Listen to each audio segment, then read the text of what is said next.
lajɛlen aw minnu b'a fɛ ka voyager k'a sɔrɔ a ma degun sɔrɔ a ka voyage kɔnɔna na. Compagnie de transport Somatra u y'a kanu ka na ni car kura caman ye.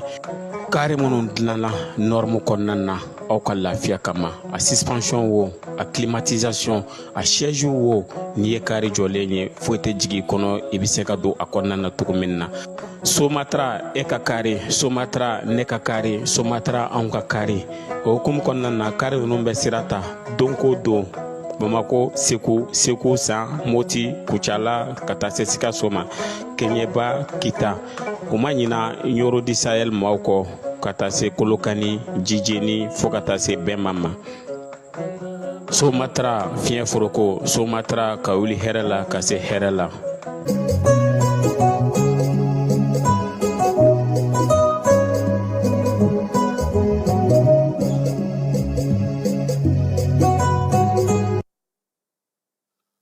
An filɛbaaw ni an lamɛnbaaw k'aw bɛɛ lajɛlen fo k'aw bɛɛ lajɛlen waleɲuman dɔn. Bi ye juma ye min ye juma tile ale kɔni timɛna ka ban. Sibiri an bɛ ale su la ka dugawu kɛ sa batokɛlaw ala ka olu bɛɛ lajɛlen minɛ. Janvier kalo falo a dan tɛ sini de ye 31 ale a mɛnna dɛ, a daminɛ kalo sali na sini nɔ. A tɛ ka ban dɛ, ale kalo ni fasa jalen don dɛ. Falaye su in na an bɛ taa sevarekaw fɛ yen. Wolomasiri tabaw, drone kuraw, Sajo taara o d'olu ma. Kɛrɛnkɛrɛnnenya la an ka sɔrɔdasi cɛ minnu sigilen don sevarekaw fɛ yen n'olu bɛ pankuru baara kɛ Falaye. Baro kɛlɛtigi ale tun bɛ yen min ye général Alu Boyi Jara ni ale sanayɛlɛ sɔrɔdasiw ka ɲɛmaa ye, ale fana tun bɛ kɛnɛ kan. Ani kɛlɛdagatigi fɛn bɛ Mopti marabolo kɔnɔna na olu bɛɛ lajɛlen tun bɛ yen. Sajo a bisimilalen kɔfɛ pankurutigi kɛnɛ na Falaye min ye minankura ninnu ye sa n'o ye dronew ye a y'olu ta k'olu di. O kɔfɛ sa ani sɔrɔdasiw yɛrɛ ye kuma ɲɔgɔnya kɛ ka hakilila yiraw kɛ ɲɔgɔn na kan ale kɔnɔna na n'o ye Amadu Balobo kan kɔnɔna ye. O kɔfɛ sa u ka sɔrɔ ka taa min ye dugu kɔnɔna na ka taa min ye Moti maabaw ka t'olu bɛɛ lajɛlen fo k'u waleɲuman dɔn. Bonyamasigi dugutigilakaw fɛ yen, kintigiw fɛ yen, alimamiw ale ni tɔntigiw bɛɛ lajɛlen. U bɛɛ lajɛlen ɲɔgɔn sɔrɔ Moti ye dugutigiba ka so kɔnɔ Falaye. Dugawudon kɛra ye ka fatiya ta Mali jamana ye. Sajo ka sɔrɔ ka segin ka na sa ka na baro daminɛ ni sɔrɔdasiw ye min bɛ min fɛ baara kan ka kɛ ka ɲɛ cogo min na ka bɛɛ lajɛlen lamɛn fo ka taa se waati min ma baara ka sɔrɔ ka kun cɛ ni tilelafana dun ye ale ka sɔrɔ sa ka kan bɛɛ da u ye. Falaye hukumu kelen fana kɔnɔna na min ye Ismaël Wage ale fana bɛ Tumutukaw fɛ nin waati in na. Kɛlɛdaga kura mun bɛ ka sigi sen kan n'o kɛlɛkɛcɛ kuraw ye a taara ka t'olu fana la olu fana tun bɛ k'u bolo ɲɛnajɛ min ye marafaw la. Wolomasiri tabaw ka gun ka sa baro kɛlɛtigiw ko k'a da bɛɛ lajɛlen tulo kan ko wulikajɔ ni ɲininiw senfɛ pankurutigiw fɛ n'o ye armée ye. A yera sa k'a fɔ min ye bamanjɔni jugawale kɛbaa dɔw ye olu kun taalen ka t'u dogo buguda dɔ kɛrɛfɛla la tu dɔ kɔnɔ kilomɛtiri 25 min ye Muruja Masuruna na. Pankuru ale sɔmi janyana kosɛbɛ ka taga olu sɔrɔ yen Falaye. A ye waloni min kɛ a y'a to sa bamansigiyɔrɔ ni jugawale kɛbaa kɔni maa 10 ɲɔgɔnna o fara o ko senfɛ. Min ye Wolomasiri tabaw ka dagatigi ye sa a y'a yira sa k'a fɔ ko Muruja ni Nara bɛɛ lajɛlen kɔnɔna na baaraw bɛ sen na bamanjɔni ni jugawale kɛbaaw bɛna don wo kɔnɔ ka se ka u ɲini min ye ka dan siri u ka wulikajɔw la min ye jamanadenw bɛ se ka lafiya cogo min. Falaye Kuluba faama sigiyɔrɔ la min ye jamanakuntigi ye a n'a yɛrɛ ka baarakɛlaw olu ye samɛ da ɲɔgɔn ye. Samɛ foli a kuma fanba kɛra min ye waliyaba minnu kɛra jamanakuntigi fɛ min ye jamanakuntigi ye Falaye. A ko Kuluba faama sigiyɔrɔ yɛrɛ k'o kan ka kɛ misali ye dɛ. A y'i bolo ɲɛsin yɔrɔ min ma o ye anw ka yɔrɔ yɛrɛ Falaye ko kunnafoni di kɛcogo Kuluba ko k'u jija o ka kɛ misali ɲuman ye. Kunnafoni ɲuman dili a sɛnsɛnniko ɲuman a n'a dicogo ɲuman jamanadenw ma.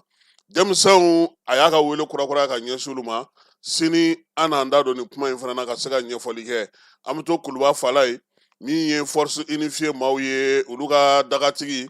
n'o ye général de brigade Dawuda Tarawele ye ale ni Asimi ye ɲɔgɔn ye. Baro kɛlɛtigi o tun b'a kɛrɛfɛ. Waleya in bɛ tali kɛ min na sa Dawuda nana ka na ɲɛfɔli kɛ maa 600 ɲɔgɔnna o de kan ka sigi ni Wolomasiri tabaw ka gun kan a bɛɛ lajɛlen kan ka taa sigi Nizɛrikaw fɛ kɛrɛnkɛrɛnnenya la baara bɛ se ka kɛ ka ɲɛ cogo min hakilina minnu b'a la ani fɛɛrɛ minnu sigira sen kan Asimi y'a fo k'a waleɲuman dɔn. u sera togoya min na ka se ka wuli ka jɔ kɛ jɛnɛ ka se ka ninnu sigi sen kan kuntilenna bɛ jamana ɲɛmaa saba ninnu na nin kɛlɛko in na sa Falaye a y'o ɲɛfɔ a ɲɛna baara bɛ se ka kɛ ka ɲɛ cogo min na min ye kunnawolo ka se ka sɔrɔ Mali ale ka hukumu kɔnɔna na ani AES bɛɛ lajɛlen ka tɔnɔ o bɛ sɔrɔ fɛn min na président a y'o laɲini u fɛ Kayikaw fɛ yen Falaye aw ka dugu ye couvre-feu kurakuraya dɛ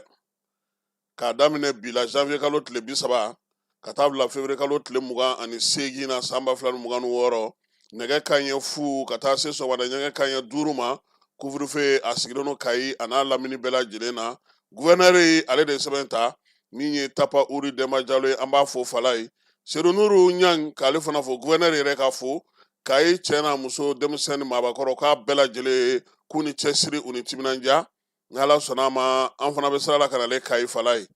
n'an bɔra yen an bɛ taa Côte d'Ivoire Mamadu Awa Gassama ale ka kiiri o jaabi kun ye bi ye Falaye kiiri tigɛlen kɔfɛ min ye tribunal de première instance min bɛ Abidjan plateau kaw fɛ bi don in na sa ale y'a yira sa ko kiiri min bɛ yen n'o tun bɛ Mamadu Awa Gassama ale ni ministère public ni ɲɔgɔn cɛ Côte d'Ivoire kaw fɛ yen ko ale ka jaabi filɛ nin ye Mamadu Awa Gassama ale ko min ye san 3 kaso ko k'o datugulen di a ma u y'a yira fana Falaye ko san 3 fana kɔnɔna na ne m'o ka yɔrɔ de faamuya aw ko k'aw y'a bila kaso la ko san 3 fana k'a sen kana don Côte d'Ivoire kaw fɛ yen Falaye o fila bɛ se ka taa ɲɔgɔn fɛ cogo di o maa b'a bila kaso jumɛn kɔnɔ a bɛna kaso kɛ Mali la u kun k'a walawala ka bɔ ɲɔgɔn na dɛ i b'a sɔrɔ n'a ye san 3 in kɛ san 3 wɛrɛ a sen kana don u fɛ yen u ka jamana kɔnɔna na o la sa sefa wari k'a ka $5,000,000 di dɛ Falaye k'a k'o sara min ye nin ko min fɔra sa a ka sunnadonbaga a ye ɲɔgɔn fɛ sa ko min ye kibaruya ye ko bɛna bila gafew bɛɛ lajɛlen kɔnɔ Côte d'Ivoire maaw bɛ se ka bɔ a kalama cogo min min ye kiiri in tigɛcogo teliya la a ka sunnadonbaga n'o ye Maître Mamadu Ismaël Konate a ko ko ale ma fɛn faamu Falaye ko sabula ko nin kɛra to binna nugula ye ale yɛrɛ kun sigilen tɛ ni nin fiyewu k'a fɔ ko nin bɛna ta ka ɲɛsin nka ko sa ko kiiri yɛrɛ sinsinna layidu minnu daliya minnu kan k'u bɛna olu ɲini k'olu fɛsɛfɛsɛ n'o bɛɛ lajɛlen sera ka sɔrɔ u fɛ tuma min tile 20 de b'u bolo bi kɔfɛ u ka se ka wuli ka jɔ kɛ k'a yira k'a fɔ ko min ye kiiri jaabi ye ko a ma diya u ye a ma bɛn u ma ale kɔni y'a yira sa k'a fɔ ko ni Gassama bɛna ɲɔgɔn ye u bɛna hakili jagabɔ kɛ ni sɛbɛn sɔrɔl'u bolo u n'a lajɛ daluya minnu b'a kɔnɔna na ka sɔrɔ sa k'u ta n'u bila k'o fɔ kɛrɛnkɛrɛnnenya Maître Mamadu Ismaël Konate ale bataki min cogo ye nin ye UEMOA ye ɲangini min kun ta ka ɲɛsin Mali ma ni UEMOA kiiriso y'a yira nin kalo tile 28 ko Mali ko a jo do Falaye san 4 waleya in kɔfɛ ko yalama ko Mali bɛ se ka mun sɔrɔ nin ko in na Maître Mamadu Ben Mamata ale y'a yira sa k'a fɔ ko an kana an jigi da nafasɔrɔ sira k'a la dɛ k'a bɛ se ka kɛ politiki ko ye u bɛ se ka dayɛlɛliw kɛ min ye frontière ye ko n'o tɛ k'a fɔ ko kɔmasegi b'a la ko sɔrɔ ko ta na sira fɛ ko ale ɲɛ t'o la ko sabula ko a ɲɔgɔnna ma deli ka kɛ fɔlɔ kuma tɛ nin ko in na nka ale ka fɔ la min ye waleya in kɔni ye a bɛ se k'a to bi min ye UEMOA yɛrɛ kɔnɔna na u ka sɛbɛnw lajɛ kosɛbɛ ka se k'a lajɛ ka labɛnni kɛ nin ko la ni nin ɲɔgɔnna kɛra a tigi degun min sera ma a bɛ se ka kɔmasegi a ma cogo min na k'o y'ale ka fɛla ye n'o tɛ ko ale ɲɛ t'a la k'a fɔ ko sɔrɔ cogo b'a la Falaye n'an bɔra yen Masinakaw fɛ yen ko malo sɛnɛni malo yɛrɛ kɔni sɔrɔli k'a bɛ ka dɔgɔya kosɛbɛ sɛnɛkɛlaw bolo Masina kɔnɔ maa minnu tun bɛ bɔrɔ 80 ka se bɔrɔ 100 ma k'olu bɛ ka bɔrɔ 30 de sɔrɔ bi donya ninnu na u ka forow kɔnɔna Falaye gɛlɛya caman fɔra nɔgɔ ko o bɛ a la ji o kuma bɛ a la ale ni dɛmɛ minnu kan ka ta ka ɲɛsin sɛnɛkɛlaw ma u bɛ se cogo min na ka baara ɲuman kɛ waati yɛlɛma kɔlɔlɔ ani nin waati in fana na fana an bɛ degun min kɔnɔna n'o ye tajiko ye Falaye nin bɛɛ lajɛlen fɔlen don sɛnɛkɛlaw olu fɛ Mayinakaw fɛ yen u ka merilakaw olu ye panneau solaire sɔrɔ Falaye $7,000,000 baara in ale sigira sen kan gouvernement ministère de l'administration territoriale ka bolofara min bɛ yen n'o ye ANCT ale de ye $7,000,000 in di sa ko ka panneau in dilan panneau kun fɔlɔ min ye Mayina yɛrɛ kɔnɔna na sa u ka maire ye n'o ye Adama Banjugu Sisoko ye a y'a yira sa k'a fɔ ko min ye panneau kɔni ye den tan ye batterie lithium o fila b'a la a n'a maɲɔgɔnlenw bɛɛ lajɛlen mairie kɔnɔna na mairie yɛrɛ bɛ baara kɛ yɔrɔ min na n'o ye bloc administratif ye k'olu kɔni ka kuranko banna pewu énergie mana degun sɔrɔ nin y'o bannen ko nka ko baara in ko a ma ban a tɔ bɛ senna fana u bɛna minɛn wɛrɛw fana sigi don nataw kɔnɔna na sa biro tɔ minnu bɛ mairie kɔnɔna na olu bɛɛ lajɛlen fana bɛ se cogo min na ka pano ka ale sɔrɔ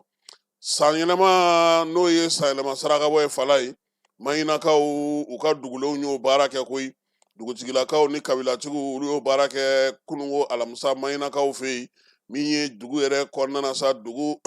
ɲɛnajɛkɛyɔrɔ belebeleba dugawu don in tasibila ni miiri ni hakili jagabɔ in kɛra ye min ye dugawu kɛra ka seli caman kɛ ko nin ye laadala ko de y'u fɛ kabini bi tɛ nin sigilen don sen kan sa san o san u bɛ dugawu kɛ jamana ye bɛn ni kelenya cɛfɔ ni kamɛ bɛ se ka na cogo min Mayina ale kɔnɔna ɲina an ye misi 2 sɔrɔ Fala ye ko o kantigɛ yaasa min ye ko in ye o bɛ se ka kɛ k'a ɲɛnamaya cogo min na Mayinakaw an bɛ foli ta ka ɲɛsin u ma ni waati in na Fala ye Kulukorokaw fɛ yen musaka mun bɛ yen ni komini yɛrɛ bɛ o ɲini ani sugubulon bɛ sigi cogo min ko ka ɲɛfɔli kɛ o la okumu kɔnɔna na sa min ye merilakaw ye olu ye dugudenw wele fɛɛrɛ kura min bɛna sigi sen kan sa baara bɛ se ka kɛ ka ɲɛ cogo min na musaka ale ni sugu sigili la Kulukoro merilakaw fɛ ɲɛfɔli kɛra bɛɛ lajɛlen ye baɲumankɛtɔn min bɛ yen sa n'o ye ONG ID Sahel ye ale y'u dɛmɛ nin baara in na ale ni consortium anti corruption maaw ko sabula sugubulon sigicogo a kan ka kɛ jɛya ni tilennenya ni laadiriya kan nɔgɔ si o kana ye a ko la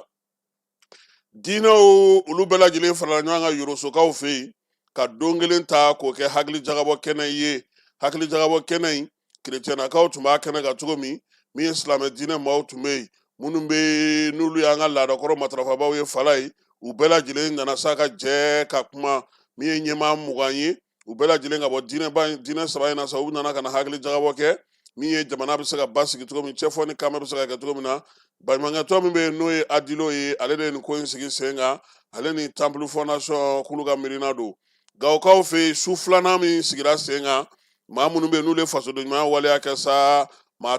12 donbolokɛlaw ye ka kɛ n'u ka wulikajɔ n'u ka cɛsiri ye min ye jɔnjɔn kɔni dira maa ma maa min y'i cɛsiri kosɛbɛ musolakaw fɛ yen ale ye jɔnjɔn sɔrɔ min kɛra muso la ɲɔgɔn tɛ ɲɔgɔnmada ye bodo o nana di énergie ale ma décembre kalo kɔnɔna na ko n'o bɔra la wa min ye Tomiyankaw ye olu yɛrɛ de ka wulikajɔ kɛ ka cɛsiri kɛ u yɛrɛ ye u y'a yira sa k'a fɔ ko nin waati kɔni na u ɲɛ jɔlen don ka fanga kɔnɔ sabula baara bolo fɛn fɛn b'u fɛ yen nin y'a dɔgɔkun caman de ye dugu kɔni a baaraw jɔlen min ye dibi ye o bɛ ka don baarakɛbaliyaw bɛ ka kɛ sɔrɔ siraw bɛɛ lajɛlen bɛ ka ɲami min ye maaninfinw yɛrɛ bɛ mago ɲɛ fɛn o fɛn na n'o ye tajiko ye bi ka wuli ka jɔ kɛ ka cɛsiri k'i yɛrɛ ye Tomiya cercle ba in kɔnɔna na Fala ye k'a bɛɛ lajɛlen gɛlɛyalen don dugudenw dɔw y'a fɔ lesɔr maaw ɲɛna Fala ye ko nin ko in kan ka lajɛ ji ɲɛma jɔlen na sabula k'a ko daminɛ kabini waati jan fo sisan olu ma taji sɔrɔ wa Tomiya ye taji min fana sɔrɔ o taara di énergie ma mais bɛɛ lajɛlen ɲɛ jɔlen ɲɛna o fɔra u ɲɛna u y'a yira sa k'a fɔ ko yɛrɛ tun ye wulikajɔ kɛ k'a yira sa u ka gouverneur la k'a fɔ ko nin ko in man ka to ta sabula bi Tomiyankaw y'a yira sa k'a fɔ ko a ka lajɛ min ye taji ye a ka dɔ ka don u fɛ yen Sadrik Cenu Amapu tɔgɔla Tomiya ale ye sɛbɛn fa siri Amapu kɔnɔna na Fala ye Usubijanakaw ka préfet sɔrɔ a ko ma ko min ye taji sɔngɔ ko ye ko min bɛ ka fɔ ko t'olu ka sɔngɔ sigilen ye k'an k'o fɔ bɛɛ ye 240 o t'olu ka sɔngɔ ye nka u ye baara jumɛn kɛ u ye arrêté dɔ de ta yaasa tajiko bɛ se ka kɛ ɲɛnabɔ cogo min na Tomora commune kɔnɔna na o arrêté in o b'a to sa baara bɛ se ka ɲɛ siginiden fɔlɔ ye mun ye ko ka Tomorakaw fɛ yen k'a lajɛ ka feere sigi sen kan tajiko bɛ se ka don ba la cogo min siginiden 2 min ye jɛkulu in ye a superviseur ye n'o y'a ɲɛmaa fɔlɔ ye o ye Madikule Ture ye ale yɛrɛ ye Tomorakaw ka maire ye maire ka dankan n'o ye Abibu Sisogo ye ale ye ko in yɛrɛ président ye Fala ye jɛkulu in kɔnɔna na min ye Fatamba Sisogo min ye Tomora dugutigi ani Usubijaya dugutigi ale ka maayo ye o bɛ jɛkulu in kɔnɔ Nfamara Danbele ale ye jagokɛla ale b'a kɔnɔ Kekuta Sidibe o ye jagokɛla o b'a kɔnɔ min ye Jɔnkunba Sakiliba Kafo tɔgɔla o b'a kɔnɔ min ye Madani Jabate Rekotara tɔgɔla o b'a kɔnɔ Jalikite Ture ale ye Sifun ka maa ye Yari Jabi o fana ye Sifun ka maa ye ka taa se Sajo Danbele ma ninnu bɛɛ lajɛlen ye Sifun ka maa ye jɛkulu in ka baara ye mun ye Fala ye ka maaw n'u hakili yira ɲɔgɔn na baara bɛ se ka kɛ ka ɲɛ cogo min na Usubijaya n'a marabolo ni Tomora kɛrɛnkɛrɛnnenya la yaasa taji a kana sɔngɔ ta nka k'a fɔ ko min ye 240 ye ko o ma fɔ sɛbɛn in kɔnɔna na wa a ye sɛbɛn min fana caman n'o ye arrêté in ye o t'a kɔnɔ sabula anw y'o sɔrɔ min ye studio tabani ale ka fasiriw olu senfɛ seko ni dɔnko hukumu kɔnɔna na sinukaw ka lasigiden b'an fɛ yan ale ni mamu dafe ɲɔgɔn ye bi jumadonya in na fala ye baara in kɛra mamu dafe ka minisiriso ale kɔnɔna na min ye sini lasigiden kura ye a n'a ka kunnafonidilaw n'o lu ye ka taa s'a ka attachew ma olu bɛɛ lajɛlen nana sa ka na mamu dafe fɛ yen siniwaw olu kɛlen ka wuli ka jɔ kɛ bi sabula u ka jamana ni jamana cɛ sira ɲɛnabɔ minisiri olu ye fɛɛrɛ sigi sen ka sa farafinna ka kɛlɛ tɔnba faaba la Addis Abebakaw fɛ yen seko ni dɔnko bɛ se ka dɛmɛ cogo min na sira o sira fɛ sini ka wuli ka jɔ bɛna na kɛ o ye o la sa i n'a fɔ Asimi y'a dantigɛ cogo min na yan fala ye siniwaw ko sa ko min ye seko ni dɔnko ye ale de kan ka matarafa bɛn o keleya o cɛfɔ o kanbɛ o ka se ka fɛn o fɛn sigi sen kan k'a si tɛ ka taa seko ni dɔnko kɔ bi olu yɛrɛ bolo sa u kan ka don ba la Mali ɲɛmaaw fɛ u k'u sinsin o kan kosɛbɛ min ye an ka ŋaraw ye an ka dɔnkilidalaw an ka ɲɔgɔlɔnbɔlaw n'an ka maa tɔw bɛɛ lajɛlen fala ye ka se ka baara di olu ma baara minnu bɛ se k'u nafa kosɛbɛ fan fila in kɔni bɛnnen don a ka sa k'a jira k'a fɔ ko nin san in kɔni kɔnɔna na min ye sinuwaw ye olu tɛna to kɔ o ko la Mamu Dafo a ye lasigiden fɔ n'o ye Li Yang ye sabula ale yɛrɛ kurakuralama nalen don lasigiden kura don a b'a ka nin kura fiyɛ seko ni dɔnko o taabolo la wa dɔgɔkun tɛmɛnen fana min ye sinuwalakaw ka jaw ye ale ni Mali jaw n'o ye sinimaw ye o bɔli baaraw fana kɛra n'an bɔra yen fala ye festival Didadi tako 13nan baaraw bɛ ka kɛ o daminɛna bi min ye Bugunikaw olu CICB kɔnɔna na minisiri Mamu Dafe a bɛna na barosigi kɛ barosigi bɛ tali kɛ mun na seko ni dɔnko san min kɛra salon ko président ko k'a ma kana ban han ko k'a to sen na o hukumu kɔnɔna na sa baara mun bɛna na kɛ n'o ye san kura in ta ye u bɛna na sinsin minnu kan san tɛmɛnen mun ni mun sera ka kɛ sini Mamu Dafe ni kunnafonidilaw bɛ kɛ ɲɛŋɛ nɛgɛ kanɲɛ 10 waati n'Ala sɔnna ma Famara Berete ale na ye anw tɔgɔ la sisan min ye fédération de nɛgɛsoboli ye an n'olu maaw bɛna na ɲɔgɔn sɔrɔ ka fila fɔ yaasa a bɛ se ka faamuyali kɛ cogo min na gouverneur ale ka tour o de bɛ sini ka nɛgɛso bolili daminɛ sisan fala fɔ sini 10 heures an bɛna lajɛ n'o y'a sɔrɔ togolakɛ a labɛnnen n'o kama fédération malienne de nɛgɛsoboli olu ka kunnafonidila ye ale ye an balimaw a y'a fɔ tare Agri-Sup Bamako min ye sanayɛlɛ kalanso ye sɛnɛ baganmara ale ni jɛgɛmɔ ni vétérinaire k'an ka jamana kɔnɔ a siɲɛ fɔlɔ nin y'o dayɛlɛtɔ ye Bamakɔkaw fɛ yen école supérieure privée des sciences et techniques agricoles Sotiba Bamako yan min ye maa min b'a fɛ sa ka kalan kɛ sɛnɛko ta nasira fɛ baganmara jɛgɛmɔ vétérinaire ani sɛnɛ ta sira bɛɛ lajɛlen fɛ i wasa don Agri-Sup la u n'u ka système LMD ni maa min b'a fɛ ka DUT kɛ sa ka ɲɛsin reproduction animale incinération artificielle animale ma i bɛ se ka taa ye minnu fana b'a fɛ ka licence kɛ en médecine vétérinaire olu fana bɛ se ka taa ye min ye DUT reproduction animale ale ni incinération artificielle animale o bɛɛ lajɛlen kalan bɛ kɛ Agri-Sup la Bamako tɔgɔ sɛbɛnw olu bɛ daminɛ min ye novembre kalo tile 10 ye ka taa bila sa fo min ye kalanta olu waatiw la maa minnu mana yen sugandi i kɔni b'a dɔn i bɛ wasa sɔrɔ sabula min ye baganmara jɛgɛmɔ ka taa se vétérinaire baaraw ma o bɛɛ lajɛlen bɛ kɛ yen tɔgɔ sɛbɛn siraw sa olu ni tɔgɔ sɛbɛn ko ni sɛbɛn fɛn fɛn bɛ k'a la i bɛ se ka weleli kɛ nɛgɛjuru sira la min ye 74 98 74 47 74 98 74 47 min ye Agri-Sup Bamako ye a bɛ Bamakɔkaw fɛ yan kɛrɛnkɛrɛnnenya la Sotiba Stade Malien ale ka ndolati kɛrɛ kɛrɛfɛ n'aw taara ye don o don k'aw bisimila ka ɲɛ Jules Jean B Kone vétérinaire don wa min ye kalanso in ye a tigi ye ale yɛrɛ ye a y'aw boli joona sabula min ye kalanyɔrɔ in ye a kalanso a hakɛw dɔnnen don yaasa aw ka se k'aw denw tɔgɔ sɛbɛn joona u ka kɛ an ma jigisigi ye bi su in na ani Musa Abdu Togola ale ye kunnafonidi baaraw b'ale bolo kɛrɛnkɛrɛnnenya la Bamako ligi nɛgɛsoboli hukumu kɔnɔna na Togola i ni su an ba Kasum i ni su i nana ka na an ka wele jaabi su in na a diyara n ye kosɛbɛ an y'a mɛn ko b'aw bolo sini min ye Bamako gouverneur ka tuuru ye walima kupu de don a ka tuuru de don Bamako gouverneur ka tuuru o ye tuuruba ye o k'an kana daminɛ anw fɛ yan ka taa dɛ inchallah on va passer ayiwa Togola fédération de nɛgɛso boli mɔgɔ a bɛ cogo di fɔlɔ An bɛ yen an ka kɛnɛ basuma foyi t'anw na. ɲinan san b'aw bolo cogo di Ɲinɛ san an kɛlen don ka baara caman boloda. Déjà an yɛrɛ président yɛrɛ bɔra voyage la tout récemment a tun bɛ UCE concret là et ça a été bien passé et nous avons été félicités là-bas aussi. Donc perspective caman bɛ en cours sur le plan national et international. D'ailleurs an bɛ ministre des sports fo a bɛ k'an accompagner cogo min na ka vraiment baara caman bɛ en cours et vous allez voir dans les jours à venir activité minnu bɛ en cours. comme turuko don ni bamakɔ gouverneur ka turu in a hakili nana cogo di munna bamakɔ gouverneur an ma maa wɛrɛ sugandi bamakɔ munna fo a y'a kɛ bamakɔ gouverneur ye Voilà, effectivement Kasim, comme i ye fédération ɲininkali kɛ n k'i ma ko ça va an bɛ baara ɲɛnama la an ka ɲinɛ 2026 ka an ye plan de travail min bɔ activité minnu ka ɲi ka kɛ 2026 kɔnɔ président y'a jira k'a fɔ ko a ɲinina ligue bɛɛ fɛ i k'i jija hali n'i bɛ grand prix wɛrɛ k'i ka localité la i ka ligue kɔnɔna la mais i k'i jija ka kelen kɛ gouverneur tɔgɔ la raison pour laquelle comme ligue joli b'aw bolo a ligue bi yɔrɔ min na a ka ca tan an bɛ ka taa yɛrɛ ka taa tan donc région bɛ sa quoi an bɛ ka yɔrɔ caman minɛ bi parce que besoin caman bɛ yen région caman yɛrɛ laɲini kɛ an ka taa ligue sigi u fɛ yen mais 2026 activités daminɛna bientôt an bɛna caman wɛrɛ bila en place mais mun bɛ yen a ka ca bi a bɛ taa tan ani dɔɔnin na an bɛ fɛ ka taa au delà de tout ça. Togola ne ko n ko munna gouverneur parce que voilà an b'a ye k'a fɔ mɔgɔ wɛrɛw bɛ yen minnu bɛ farikolo ɲɛnajɛ dɛmɛ kosɛbɛ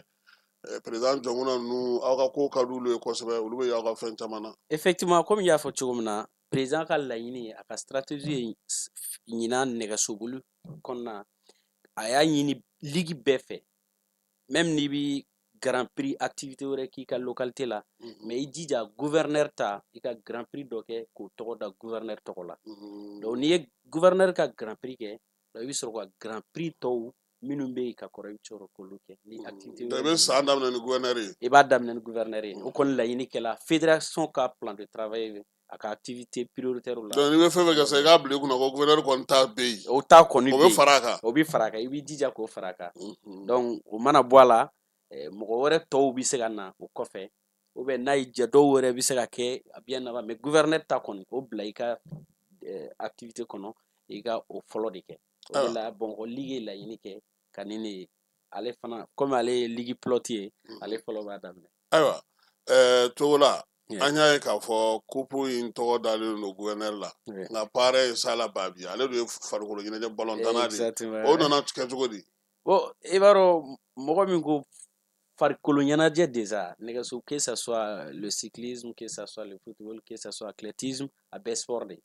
donc balontan ka di mɔgɔ min ye forcément sport ka d'a ye donc a ti discipline bɔ discipline na surtout Sala Babi bɛɛ b'a dɔn sur le plan national et international mɔgɔ modèle min don sport kanu b'a la cogo min na ka a développer o ka d'a ye cogo min na donc a ma dan balontan dɔrɔn ma donc nɛgɛso fana ka d'a ye a ka ca ala fɛ peut-être sini ala bɛ se ka boli a bɛ se ka yɛlɛ o a taalen ni gouverneur bila olu ka mankanni kɛ en tout cas hali n'u bɛ bɔ kɔfɛ siranin fɛ ka na e yɛrɛ fana bɛ dɔ boli dɛ bon ne ta bɛ ka nɔgɔn parce que anw maa mun kɔni ye Tour de Burkina ta siɲɛ caman fo k'a t'u bolo k'a to Ilibidon ninnu bolo yɔrɔ kɔni anw kɔni nin kubuni ninnu n'an donna n'an bɛ tila ka n'an sigi k'u kɔnɔ équipe joli de bɛ Bamakɔ yan n'olu sɛmina na ye gouverneur ka tour in na sini. Avant que n ka don je me suis renseigné auprès de la partie technique donc o y'a yira n na k'a fɔ club min bɛ Mali de ko don Bamakɔ dɔrɔn tɛ dɛ. Mali de don wa. Mali de don Mali bɛɛ. donc bɛɛ de bɛ na. que ça soit les régions que ça soit les cercles. a fɔ a bɛ fɛ k'an ka fɛn ni Ganaw ma. bɛɛ bɛ na. bon selifuw fana u b'u se ka. a bɛ fɛ k'a di Ganaw ma de. nɛgɛsoboli ma kɛ Ganadugu ye tugun koyi. le champion du Mali n'est pas de Ganadugu c'est un Sénéfo. En titre.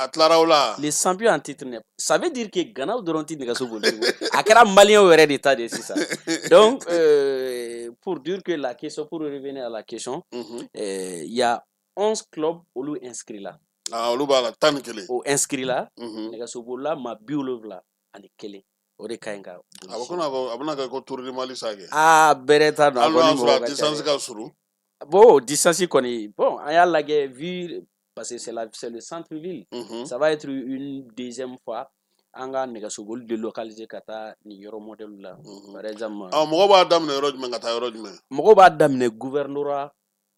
yɔrɔ la mɔgɔ minnu bɛ yɔrɔ in emplacement dɔn. Daminɛ gouvernorat la. Tribune bɛ sigi yan. Tribune bɛ sigi yen. Gouvernorat AC yɛrɛ kɔnɔ. AC yɛrɛ kɔnɔna la. Gouvernorat mɔgɔ tribune bɛ sigi yen. Donc n'u wulila u bɛ taa rond point fɛ. Ka o encercler o munumunu ka taa Kwame Nkrumah na k'o munumunu ka na bɔ ni palais des sports yɔrɔ ye ka na place Kane yɔrɔ la rond point Buziba ka sɔrɔ ka na gouvernorat da la a bɛ fɔ o de ma ko tour kelen u b'o de kɛ. Tako fila t'a la. Tako a tɛ taa ɲɔgɔn garisɛgɛ la ye Kuluba. Non, bon, o ma don a la. O ma don nin na. Comme c'est une première édition. Donc peut-être. A nin ka surun dɛ. A ma surun dɛ. O ka bɛ tourner an bɛna o ɲɔgɔnna 20 de kɛ. U bɛ munumunu siɲɛ 20 de ya. O bɛ munumunu siɲɛ 20 o kan ka bɛ kilo 112 de ma. Ne ɲɛna ko n'u taara ka na dɔrɔn ko y'a bannen. A tɛ se n'o kɛra o ti tɛmɛ miniti 5 ka ninnu bolo. Wala ni ko ko mun n'o fɔ o. Bon o ɲɔgɔnna 20 de ka ɲi ka kɛ. Donc u bɛ munumunu o sira in fɛ siɲɛ 20. O sira in fɛ 20 de bɛ kɛ. Bon sisan an k'a kɛ an y'a daminɛ. Ne kɔni ye kiba ni fala ye ninnu fili n ko a mɛnna. Mais a nana se yɔrɔ la kiba ninnu nana don nka o bɛ jate minɛ cogo di? O ye n y'a f'i ɲɛna cogo min na la partie tɛnkin ça c'est les commissaires de course mais Lozeni Sanogo yɛrɛ fɔ ale de ye président des collèges de commissaires de course ale n'a ka mɔgɔw bɛ kɛ baara la i b'i jate minɛ fɛnkɛ gilet bɛ kɛ mɔgɔw la a bɛ fɔ il y a des commissaires de course il y a des juges à l'arrivée. Donc a bɛ tɛmɛ o tɛmɛ ko la olu b'a kɛ. I bɛ mototigi minnu ye nɛgɛsobolilaw kɔfɛ olu tɛ gansan dɛ olu bɛ ka jateminɛ de kɛ parce que président fana ka vision ye n'i bɛ baara kɛ f'i k'i conformiser ni international ye. A bɛ kɛ yɔrɔ tɔw la. Voilà donc n'o bɛ kɛ f'i ka ballontan la i b'a fɔ ko arbitre de touche arbitre central o fana bɛ nɛgɛsoboli la donc olu bɛ kɛ boli kɔ cogo min na olu b'u jateminɛ i y'a fɔ cogo min na ni e taara ka keba to i t'a sɔrɔ mototigi kelen bɛ yen nɔ donc keba ninnu bɛ kɔ n y'a dan yɛrɛ de sari a ka kɛ sa olu bɛ gouverneur ka yɔrɔ la o b'a sɔrɔ ne tɛmɛna palais des sports da la. A bɛ f'e ma ko échappé a bɛ fɔ k'e bɛ échappé la. Donc mɔgɔ min bɛ yen nɔ échappé kɛ sini o ye poursuivant de ye donc olu b'a lajɛ sisan ka na kun ne na distance min bɛ n'u cɛ. ni sera n bɛ n sigi gouverneur kɔrɔ k'an sɛgɛn lafiɲɛ bɔ ka tila ka wuli ka taa k'u to. Kasi u tɛ to yen ka taa ten dɛ wari b'a la dɛ. U tɛ to yen ka taa ten dɛ. U bɛ gɛn. O tuma ni plus b'i gɛn wari bɛ caya de ya.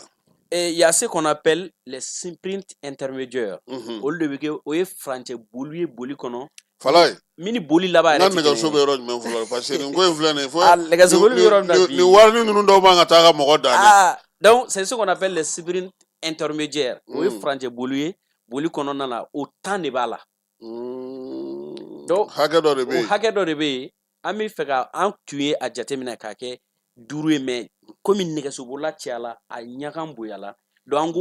an b'a kɛ 10 de ye sprint intermédiaire 10 donc 10 de la o kelen o tabaga wa kelen ni mɔgɔ kelen o bɛɛ ta o bɛ 10 de ma o de o ni arrivé ba fana tɛ kelen ye. Mais n'i y'o bɛɛ ta est-ce que arrivé ba bɛ tila ka tile la tuguni. Bon a ka gɛlɛn mɔgɔ kelen fana ka se k'o bɛɛ ta ni échappé tɛ. N'i bɛ échappé la i bɛ se k'o sprint intermédiaire nin bɛɛ ta mais a ka gɛlɛn nɛgɛsoboli niveau bɛ yɔrɔ min na bi ko mɔgɔ kelen ka se k'o nin bɛɛ ta mais a bɛ se ka kɛ a bɛ kɛ nɛgɛsoboli kɔnɔ. N'i ye bɛɛ dan cogo sugu dɔ la est-ce que u kutɔ i la a bɛ nɔgɔya. O ye échappé de ye. O kuntala tɛ janya fana o. A kuntala dɔw man jan a dɔw ka jan. U bɛna ku i la o. A dɔw bɛ sɔrɔ dɔw fana tɛ sɔrɔ. Fɛn dɔw kɔni bɛ kɛ. Sira u bɛ ɲɔgɔn fɛnkɛ k'i mais a dɔw a bɛ se ka kɛ mɔgɔ kelen b'a bɛɛ ta. Mais mɔgɔ 70 min bɛ na sisan u b'u tɔgɔ sɛbɛn u ka ligue de tɔgɔ la wa ou bien u b'u tɔgɔ sɛbɛn u ka équipe de tɔgɔ la. Mɔgɔ 70 min na u bɛ déjà bɛɛ b'i ka nɛgɛsobolila tɔgɔ ci ani licence numéro ci commissaire de course ma la partie technique u bɛ enregistrement kɛ i ka club tɔgɔ la par exemple an bɛ Bamakɔ an bɛ district min na an ka club minnu bɛ yan il y a ce qu'on appelle le club cycliste de Bamako Ernest de Bamako ISFAS ainsi de suite club de Ɲarela Surasiw b'a club de Ɲarela ta yen dɔ voilà olu de bɛ district de Bamako fɛ donc sisan b'a sɔrɔ u bɛɛ y'u tɔgɔ di u ka nɛgɛsobolilaw u ka club tɔgɔ la u ka DSI c'est ce qu'on appelle directeur sportif u ka entraîneur donc o de bɛ taa u ka nɛgɛsobolilaw enregistrer. An kan ka se heure jumɛn. Normalement à partir de 7h30. kan ka sɔrɔ anw bɛ o yen ka ɲi ka sɔrɔ bɛɛ bɛ yen i fana n'i ka nɛgɛso n ko sini da in tɛ nɔgɔya koyi donc prix fana ye prix prix fana b'a la prix premier an ye a juger k'a fɔ Bamakɔ anw ye ligue pilote ye an fana f'an ka prix k'a la donc le premier jɔnjɔn tabaga bɛ 40,000 de sɔrɔ o cayara dɛ donc an ko an bɛ mɔgɔ 10 de n'i taara sara n'o ye Ganadugu bɛɛ bɛna fɛti la i fɛ yen an ko k'an bɛ mɔgɔ 10 de sara mɔgɔ 10 k'a daminɛ 40,000 30,000 20,000 15,000 ka na fɔ mɔgɔ laban fo 2,000 an ko k'an bɛ bɛɛ sara donc hali ni ne kɛra Bokure ye ne bɛ dɔ sɔrɔ hali n'i kɛra n ka sen don a la dɔrɔn i bɛ dɔ sɔrɔ parce que boli in f'a ka ɲɛ b'a la dɛ a tɛ taa 7,000 nɛgɛsoni dɔ ɲini an fasa fili ninnu ka nɛgɛso ninnu an b'an ka o tɛ fɛn sɔrɔ c'est son premier mandat le président Mamadou Boukri Diarra donc c'est quelqu'un qui aime ce métier ale bɛ ligue la ale de ye ligue président ye ale de ye ligue cɛba ye o de kɛlen k'a tunu an na ja o non a bɛ baara la dɛ hali sisan ne bɔra a kɔrɔ an bɛ réunion na sisan ne bɔra a ma taa fɔlɔ yɛrɛ a bɛ réunion na donc a bɛ baara o de la a tunun an tɛ k'a ye o ayi a ma nɔgɔn sisan dɛ a bɛ baara la dɛ sisan nafa jumɛn bɛ nin boli nin aw ka jatew la nafa min nɛgɛso boli la déjà aw nin tour in na nin na a bɛ jamana yɛrɛ image di parce que a bɛna bila en direct donc a bɛ jamana image aw yɛrɛ b'a bila en direct an b'a bila en direct a bɛ jamana yɛrɛ image di k'a fɔ mun bɛ k'a fɔ les crises mankan minnu bɛ voilà donc Bamakɔ bɛna bin dɛ réalité wɛrɛ de a bɔra tan dɛ mais n'i nana kɔnɔ yan tulonkɛ de bɛ yan sport ye tulonkɛ de ye mais sɛbɛ de don parce que a bɛ kɛnɛyaw ni fɛngɛw de fɔ en même temps an bɛna circuit minnu fɛngɛ an bɛ yɔrɔw yira c'est une sorte de publicité donc en même temps an bɛna produit min na partenaire minnu mana sɔrɔ ka na donc a bɛ kɛ sababu ye a fana bɛ image d'u ma donc o message kɔni ani a bɛ bɛn fɔ k'a fɔ bɛn bɛ an ni ɲɔgɔn cɛ ainsi de suite a b'o caman fɔ ayiwa sini o kɔrɔ sisan ni mɔgɔ min b'a fɛ ka taa nɛgɛsoboli la i ka taa gouverneur da la wa i bɛ se k'i jɔ nɛgɛsobolilaw tɛmɛsira ninnu fɛ ni mɔgɔ min bɛ i ka taa gouverneur da la o de y'a a bɛɛ de bɛ kɛ yen i bɛ bɛɛ de sɔrɔ yen bɛɛ bɛ sigi yen de i bɛ akasimu ninnu sɔrɔ i bɛ gouverneur ninnu sɔrɔ i bɛ sala babi yɛrɛ sɔrɔ yen ale yɛrɛ bɛ kɛ yen a yɛrɛ bɛ kɛ yen ni ala sɔnna mais ne bɛ fɛn dɔ ye est ce que ne tɛna n ta ko ye ka taa n jɔ kunna ka ji di ka mɔgɔ dɔ ta ka ji d'o ma n'o gagné an k'a tila ni ɲɔgɔn cɛ bon o yɛrɛ ka di anw ye ni a bɛ se ka kɛ u bɛ sɛgɛn kuma caman exactement donc n'i y'i jɔ mais ji cogo de bɛ ji la ji cogo de b'a la ji cogo de b'a la o tɛ ji bɛɛ fana min a ka d'anw yɛrɛ ye même ni tour ninnu bɛ kɛ i b'a ye an bɛ to ka message lancer minnu bɛ village da la a ye bɔ a ka ji di mais ji cogo de b'a la n'i bɛ ji di ni nɛgɛsobolila bɛ s'i ma i t'i jɔ i bɛ boli de i t'i boli n'a y'i diya i t'i boli i b'a di fana n'a bɛ na dɔrɔn il suffit seulement i ka pas accélérer dɔɔnin e bɛ ka avancer a bɛ ka nin nɔfɛ pour que ale kana jɔ quoi voilà pour que a kana jɔ parce que a bɛ na ni nɛgɛsobolila binni ye donc on lance an b'a ɲini u fɛ ni min bɛ se ka taa ji di i ka bɔ ni ji ye donc sini nɛgɛ kanɲɛ 7 an bɛɛ ka ɲɔgɔn sɔrɔ Bamakɔ gouverneur de la ACI la nɛgɛsoboli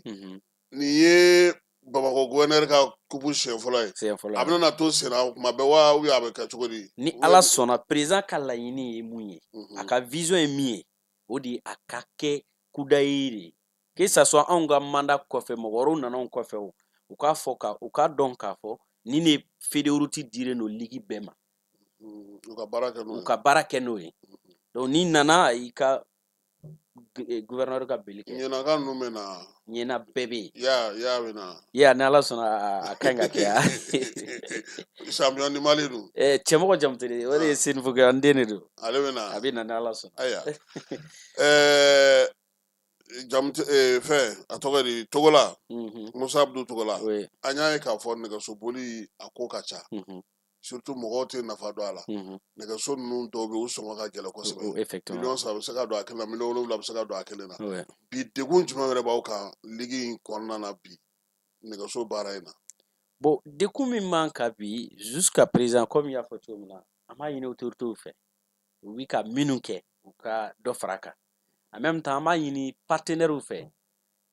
jagokɛla fɛn o fɛn n'a ka di i ka jagofɛn k'a ladɔn à travers l'image ils sont les bienvenus a b'o fana kɛ quoi u ka na u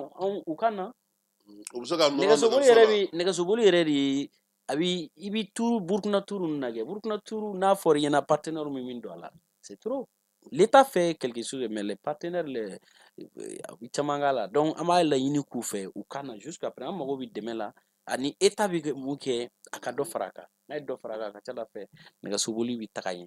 D'accord. Welela ani kuma kuncɛ kuma jumɛn b'i fɛ? Bon n bɛ welekan min lase Bamakɔkaw ma surtout a bɛ ka kɛ centre ville kɔnɔ. C'est juste trois, ça ne dépasse même pas 3 heures. 3 heures plus tard, 4 heures. Donc, autant au coup temporisé, nɛgɛsobolilaw ni peloton bɛ tɛmɛ, u ka to peloton ka tɛmɛ pour mettre les athlètes même en sécurité. Donc, u kana fɔ k'u bɛ sira tigɛ u ye. Parce que nɛgɛsobolila n'a bɛ na, a ɲɛ tɛ fɛn wɛrɛ la, min viselen don o ligne d'arrivée.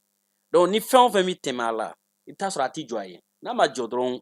e mana s'a ma dɔrɔn a bɛ bin. Donc, c'est pour le mettre en danger. Donc, an b'a ɲini population fɛ, au moins u kan heure dama dama dɔrɔn don, u k'o réserver nɛgɛsobolilaw ka tɛmɛ. En même temps, an bɛ wele lase nɛgɛsobolila kanubagaw ma bɛɛ ka bɔ sini. A bɛ kɛ tulon ye tulon min, n m'a fɔ n ka ɲɔgɔnna ti kɛ mais a kɔni bɛ san daminɛ a bɛ ja. Ayiwa. An b'i fo k'a fɔ sa ko an lamɛnbaaw n'an filɛbaaw u garisigɛ kɛra nin de ye n'Ala sɔnna ma Bamakɔ gouverneur ka tour bɛ yen sini a bɛ kɛ Bamakɔ Hamdalaye ACI kɔnɔna na gouverneur yɛrɛ da la min ye farikolo ɲɛnajɛkɛla bɛɛ welelen don nɛgɛsobolila bɛɛ welelen don nɛgɛso kanubaga bɛɛ welelen don pour que ka se ka na tour in jaabi. A ka d'an ye e yɛrɛ ka so i ka boli dɛ. N ko n ka nɛgɛso. M'a d'a la k'i bɛ se ka président Buguri da dɛ. Tuma bɛɛ n bɛna k'ale to sigi sira la ale kɔni ale tɛ sen na. N mago bɛ Siri de la. Siri. Ni Siri Bagayogo yɛrɛ ka ɲɔgɔn sɔrɔ dɛ. A ka da problème foyi t'an na. Ale tɛ se k'an dan. A ye boli Asimu ka boli fɛ président ka boli fɛ a taara Cola ni ɲɛnajɛ bɛ 7 kilomètres bɔ a taara ka na dɛ a bɛ boli dɛ. A y'o kɛ nɛgɛso la. A bɛ nɛgɛso boli. A y'a nɛgɛso la ka ɲa. Gana nɛgɛso bolila a bɛ nɛgɛso boli. C'est pas parce qu'il est le président a bɛ nɛgɛso boli. Ala k'a ɲɛ ka d'a ma. Amina. I ta an b'o jɔ yan min ye Falaye Keyita Keba Jalo min y'an ka maa welelen o tun ye Musa Abdu Togola ye. Fédération min ye Ligue de Bamako nɛgɛsoboli ye ale ye olu ka kunnafonidila ye n'Ala sɔnna a ma sini aw na ja ninnu fana ye sabula n'olu y'a bila u ka bɔlɔlɔ kan an fana b'a bila an ta kan pour que ka se k'a lajɛ mɔgɔw bɛ se k'a ye cogo min na baara bɛ se ka ɲɛ cogo min na Ala ka sini jira an bɛɛ lajɛlen na. Merci n'Ala sɔnna. Merci. Ni bɛ wari ci i bɛ wari ci nɔgɔya la ni bɛ wari ta i bɛ wari ta nɔgɔya la. Sama mɔnɛ bi maliyɛnw jɔrɔna ko n'u hamina ko dɔn o de la sama mɔnɛ ma fɛn fara a ka wari cili musakaw kan wa a ka nɔgɔn ni Mali wari ci siraw bɛɛ ye. A ma da aw ma dɛ sama mɔnɛ bɛ dɔ fara aw de kunna wari kan ni wari bonisi ye awɔ ni wari bonisi ye kɔni aw ka sanni kɛ ni sama mɔnɛ application ye aw bɛ wari sɔrɔ aw ka compte bonisi la ka daminɛ crédit la abonnement télé fo ka taa se courant ni ji sarali ma aw bɛ bonisi sɔrɔ nin bɛɛ la n'a ka bonisi buguna dɔrɔn aw bɛ se k'a yɛlɛma aw ka sama mɔnɛ compte la ka sanni wɛrɛ kɛ n'a ye walima ka taa wari jɛbɔ an ka lasigiden dɔ fɛ yen aw ye mɔnɛbɔ yɛrɛ la a k'a si filɛ sisan ni sama mɔnɛ application téléchargeli ye Play Store walima App Store kan ka sɔrɔ k'aw tɔgɔ sɛbɛn